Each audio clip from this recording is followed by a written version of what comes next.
So yeah, you know I had to do this. In today's video, we are going to be doing our 2022 way too early NBA mock draft. So the draft isn't for another like 9 or so months. The 2022 NBA draft date is June 23rd of 2022. But I think this is going to be a fun video. I'm going to be going teams 1 through 30 and giving you, like I said, my way too early mock. So you might be like, man, how are you predicting this order? I'm going to DraftKings.com and looking at the title odds. So the Brooklyn Nets are the favorite to win the finals, so they're coming in at pick 30. And the Orlando Magic are going to be coming in at pick 1 with plus 50,000 odds. So yeah, if you want to go over to DraftKings or something like that, throw $100 on them to win the finals, you could win 50K. So if you guys do enjoy these mock draft videos, feel free to drop a thumbs up. Probably won't drop another one of these at least until the NBA season starts, but I just had to get my way too early one out of the way. And yeah, let me know down below if you agree or disagree on any of these. And also an Amani Bates clarification, he will not be in the 2022 draft because I don't think he's going to be old enough. Now he might have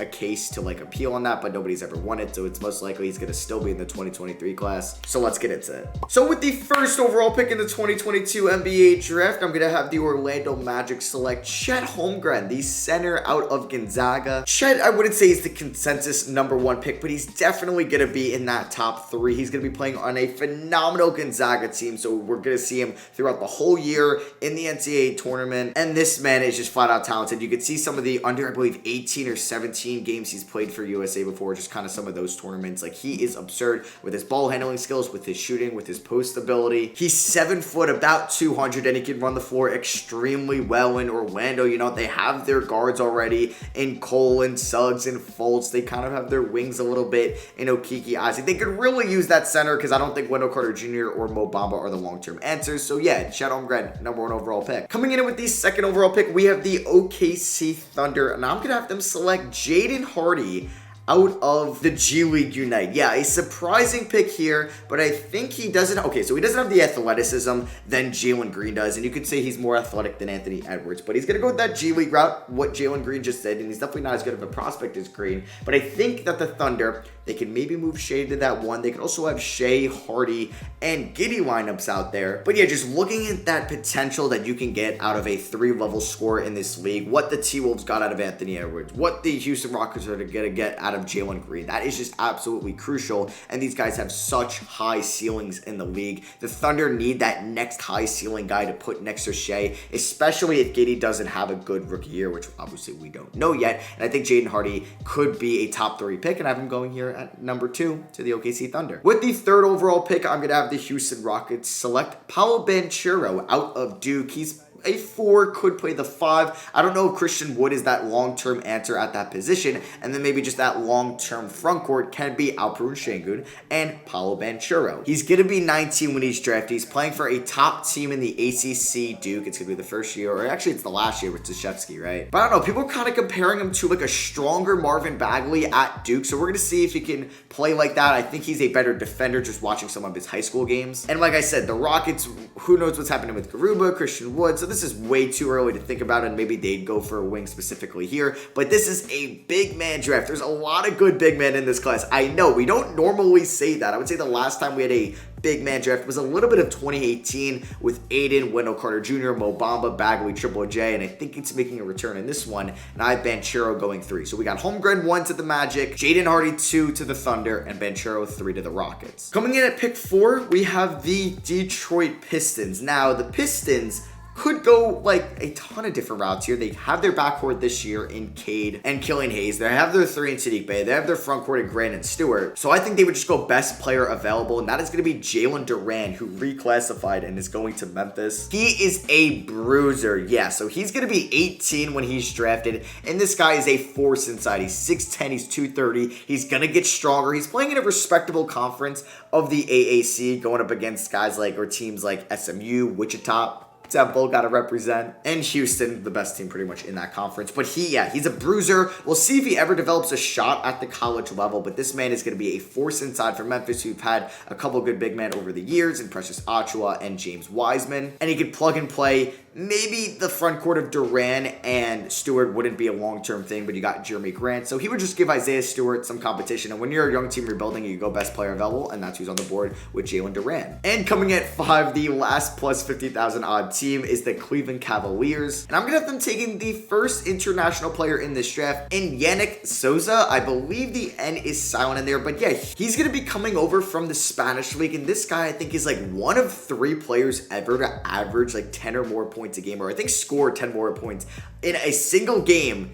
in like the Spanish league history for somebody that was 16 or younger, and he joins Ricky Rubio and Luka Doncic. So he's up there with some really like legendary international names, and we know Luka went 3rd. Rubio went in the top 10 in that 2009 draft. And for the Cleveland Cavaliers, we don't know how the fit of Evan Mobley and Jared Allen's going to be, and if it doesn't work out, yeah, Jared Allen's going to be the one on the way out, not Evan Mobley. So this is maybe a long-term front court of NZOSA and Evan Mobley, and that'd be kind of filthy for years to come. But they could also look at maybe a wing to replace Colin Sexton if they don't extend him the rookie extension. Next up, we have the San Antonio Spurs, and I think they're just going to go for any type of scoring at this point, and I have them taking Patrick Baldwin out of Milwaukee. Yeah, Milwaukee. We don't really see good college players go there, but it's like his hometown team, which is pretty cool. And people are predicting this guy to be like that perfect stretch 4 in this league. Somebody that's going to be 6'10", he can defend, kind of a comparable size to Jaden McDaniels, but more built, I would say. He is 205. I think he's going to have a pretty good shot. He's going to run the floor as the 3, the 4, and probably some small ball 5s at Milwaukee. We'll see if they're going to be good this year, or just kind of if they're going to get a lot of national televised games. As for San Antonio, they could really go any young guy with like a high ceiling at all. Like, they just need to get somebody on this team, and Patrick Baldwin kind of is a fit for them. Somebody that could play that 4, Keldon Johnson at the 3, might have Vassell at the 2, or coming off the bench, and it's really a position of need, as well as you're getting pretty much the best player available on this board, in my opinion. And yeah, a core of DeJounte Murray, Lonnie Walker, Vassell, Keldon Johnson, Joshua Primo, and now Patrick Baldwin Jr. would be pretty good. Coming in at pick 7 is going to be the Sacramento Kings, and I'm going to have them select AJ Griffin out of Duke. Griffin is joining Banchero over there, so the Blue Devils should be good this year. They haven't been really good, I guess, since Zion was there, but you know, they should be pretty good this year with Banchero and AJ Griffin, and the Kings are going for somebody that really has star potential in this league, somebody that can be a 3-level scorer, 6'6", 220. He's massive, he's strong. I think he's going to be a really good defender this year at Duke, and we're going to see him going up against really good talent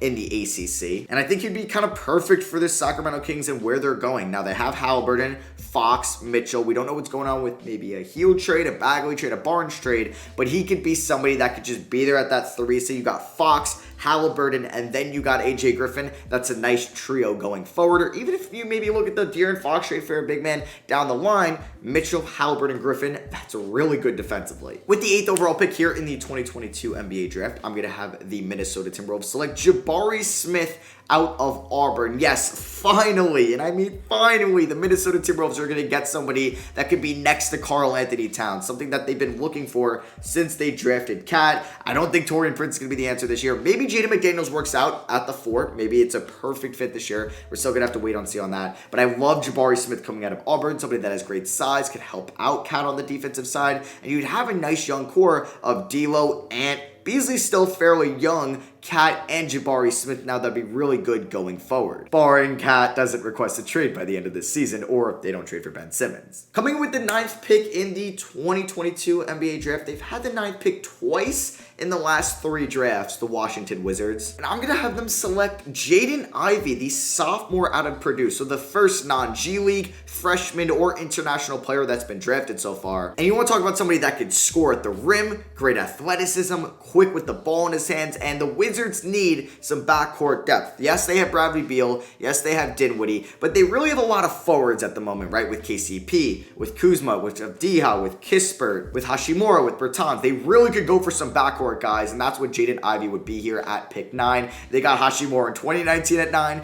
Avdija at 9 in 2020, and now Jaden Ivey at 9 in 2022. And to wrap out pick 10, we have the Indiana Pacers, who come in at plus 10,000 odds of winning the 2022 NBA championship. And I'm going to have them go our second international player in this class, NICOLA JOVIĆ. Not Jokic, JOVIĆ. So yeah, JOVIC, Serbian, like Jokic, and this man is a play-making god. He is somebody that could just be such a special talent in this league. He's going to be coming over, I believe he's going to just turn 19 when this draft happens. And you know how I wasn't a huge fan of the Duarte pick for the Pacers. Said he's a really good player. It's just I wanted to see them maybe make it more of a splashy pick, and he's been really good in the G League. But Jovic, oh my god, he's a playmaking god. This guy can facilitate, ball handle, like just do it all. And I would love to see him in Indiana, and he would just kind of, I feel like, turn that franchise around, give them a new face. People are comparing him a little bit to Doncic. Definitely not as good, but he is damn good. So there's 4 other teams in plus 10,000 odds. So I'm pretty much going in alphabetical order for these mainly. So next up we have the New York Knicks because they're N. Everybody else is a letter higher or lower, however you want to look at this. But yeah, at 10, I'm going to have the Knicks select Caleb Houstan out of Michigan, a wing. The Knicks could really use a wing out there. I mean, they have Kemba Walker for 2 years.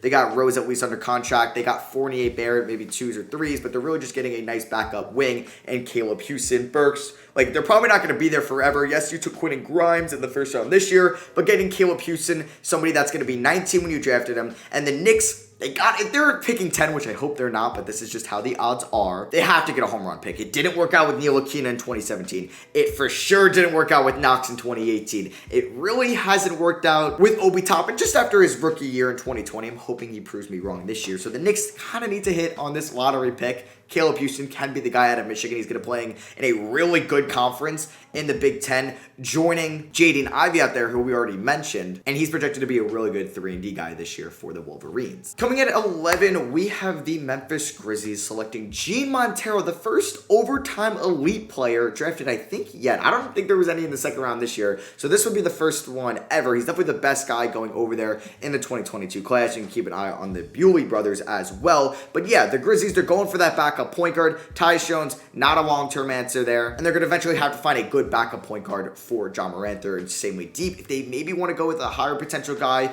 maybe Peyton Watson, maybe Kennedy Chandler, who's also a point guard, but I think Gene Montero has really good potential. He's a good ball handler. He could be a good shooter. He's a phenomenal passer, and yeah, I think he could just be Tyus Jones' replacement to John Morant's backup down the line. So that was pick 12. Now we have the Charlotte Hornets here at 13. And I just mentioned Peyton Watson. I'm going to have them select Peyton Watson out of UCLA. Man, UCLA is going to be so good this year in the Pac-12. They're, I think, a consensus top 3 team in like the polls going into this season. And it's headlined by Peyton Watson. Obviously, they have a really good returning Johnny Juzang, but Watson's going to be really good for them. Charlotte could maybe add a Miles Bridges replacement if they don't want to pay him. I mean, they didn't work on an extension so far yet. Gordon Hayward is just getting up there in age, so they're maybe looking for that long-term guy who has high potential in Peyton Watson, who could just fit the timeline better with LaMelo Ball, Book Knight, Washington, Kai Jones, etc. And with the 14th pick, the last plus 10,000 odds team to win it all next year, the last pick of the lottery, we have the Chicago Bulls. And I'm going to have them select Benedict Mathurin, a shooting guard out of Arizona. He's joining Jaden Ivey as the second non-freshman G League overtimer international player. He will be a sophomore at Arizona, and people are predicting a big jump for him. Really, as a 3-and-D guy, he's got an incredible kind of just size, frame, wingspan. He's 6'7", just under 200. Really playing the 2 position for the Wildcats, and I'm really just having them draft the 2 because we don't know what's going on with Zach LaVine. I think the Bulls are going to be fine this year. I think he's going to resign. I'm just having them, get some insurance there, get a handcuff if you play some fantasy football with, even though that doesn't make any sense because that's if an injury happens. Well, that was dumb. All right, well, you know what I mean. Benedict Mathurin, last pick in the lottery. All right, so we're going to go through the non-lottery picks a little bit quicker. The Toronto Raptors plus 8,000 odds are tied with the 15th best, and I'm going to have them select Kennedy Chandler out of Tennessee. They didn't go Jalen Suggs as a 1 this year. They can go Chandler to maybe move Fred VanVleet to the 2, and he can eventually be the long-term 1. Next up, we have the New Orleans Pelicans here at 16. I'm going to have them take Ousmane Dieng out of New Zealand. Very good playmaker, very good defender. He'd be nice in the Pelican system. Coming in at 17, we have the Portland Trailblazers, and I'm going to have them go the second G League player drafted, Dyson Daniels. He's got high scoring potential, really at all 3 levels. Attacking the rim might be his strong suit this year. He's going to be playing with Jaden Hardy on that Ignite team as well. Maybe a CJ McCollum replacement down the line. Who knows? Coming in at 18, the last team with that's tied with the plus 5,000 odds of winning the championship, we have the Boston Celtics. And I feel like they're a team that should go the point guard position because Dennis Schroeder's just on a 1-year deal. So I'm going to have them take Ty Washington out of Kentucky, somebody that is insanely quick with the ball in his hands and could be a nice run and gun system or just something new in that Boston offense. 19, we have the Houston Rockets. Yes, again, because this is technically the Miami Heat, but the Rockets get their first round pick if it is here at 19. And I'm going to have the Rockets go some more shooting depth off the bench in Max Christie, a Michigan State player. So you got Michigan State in Max Christie, and you got Michigan and Caleb Houston. It's going to be a fun rivalry this year. This man has incredible size for the two, kind of like Benedict Mathurin. He's 6'7". He's going to play, I think, mainly the two with the Spartans this year, and he'd just be a nice bench piece, really going forward and just adding to that young core of the Rockets. The Atlanta Hawks are coming in here at 20, and I don't know if Sharif Cooper's going to develop into that backup point guard spot behind Trae Young full time, but I'm going to have them go another point guard here. JD Davison, the incoming freshman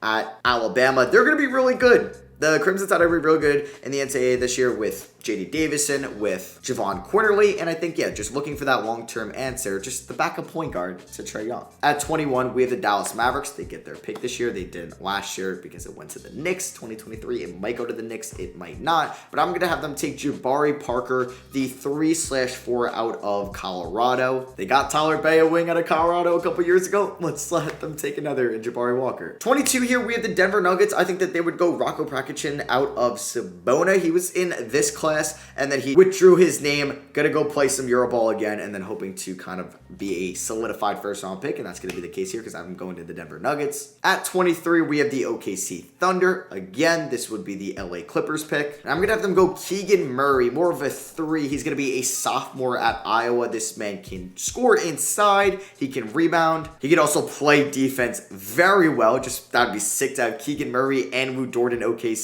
At 24, we have the Philadelphia 76ers. I'm going to have them select Damian Collins out of Kentucky. This man's going to be 19 when he's drafted. Andre Drummond only signed to a 1-year deal, so we don't have to have that revolving door of backup centers behind Joel Embiid anymore. Going from Howard to Andre Drummond, we can finally have that 4-year guy in Damian Collins. We have the Memphis Grizzlies here at 25. This is from the Utah Jazz and the Mike Conley trade. And I'm going to have them select Mark Williams out of Duke, the 3rd Duke player in this first round, joining Paolo Banchero and AJ Griffin. Really have them taking a center because they do have Steven Adams here, but he's getting older. He's regressing. They could definitely go for some more long-term fits to join Xavier Tillman there, and that could be that center duo long-term, just meeting the Ja Morant timeline a little bit more. Next up, we have the OKC Thunder. Again, yes, this is from the Chris Paul trade, so this is originally the Phoenix Suns pick, the 3rd first from the Thunder in this class. And I'm going to have them take a junior out of St. John's, Julian Champagne, who's got great size. He could play defense. He could rebound. I feel like he'd be more of an experienced pick for the Thunder rather than taking another 18 or 19-year-old, because he's going to be 21 when this draft comes around. So he could join like the 5 other players on the Thunder that can actually go out and drink. With the 27th pick in the 2022 NBA draft, I'm going to have the Golden State Warriors select Terrence Shannon Jr. out of Texas Tech. Terrence Shannon was in this year's draft in 2021. Sorry if I just also recently mentioned this is the 2021 draft. 2022, obviously. But yeah, he withdrew his name because he was more of a consensus second-round pick. He's going to go back to Texas Tech this year, be a junior, and yeah, the Warriors taking him at 27. Somebody that can really just kind of score, shoot the ball, but really more of an inside guy, can also run the lanes really well in transition. The Warriors can go for more experienced guy here since they went on 2 younger guys and a little bit higher ceilings, but kind of not as NBA ready in Kuminga and Moses Moody in this past draft. Coming in at 28, we have the Milwaukee Bucks, who do get their pick here, and I'm going to have them select Allen Flanigan out of Auburn. So Flanigan joins Jabari Smith as the 2nd Auburn Tiger drafted in this first round. And hey, someone that could shoot that you could take at the end of the first round, yeah, Milwaukee might need that. And the 29th pick, we are going to have the New Orleans Pelicans select Matthew Mayer out of Baylor. Yes, this is originally the Lakers pick. This is from the AD trade. Another wing for them, somebody that's more experienced, that can kind of be more NBA ready as well. He's going to be 22, almost 23 when this draft happens. And then finally, the last first round pick here in the 2022 NBA draft, I'm going to have the Miami Heat. This pick's from the Brooklyn Nets. Select KEDARY Richmond, a point guard out of Seton Hall. He's going to be a sophomore sophomore this year. This man is an incredible playmaker. He's a good defender. And with Kyle Lowry getting up there in age, they really don't have that backup point guard now that Kendrick Nunn is gone for the long term. Hey, that's KEDARY Richmond right here at 30. So yeah, that is going to be for me. I hope you guys did enjoy my way too early 2022 NBA mock. This will be funny to react to down the line, so I probably will. If you guys did enjoy the video, I would appreciate a thumbs up. And let me know down below anybody that I left out of the first round that should have been in here. And yeah, I'll leave a link to the draft odds down below, just kind of the championship odds, and I just reversed it, and that's who got number 1. But yeah, thank you all for watching. I love you guys. I'll catch you on the next one. Peace.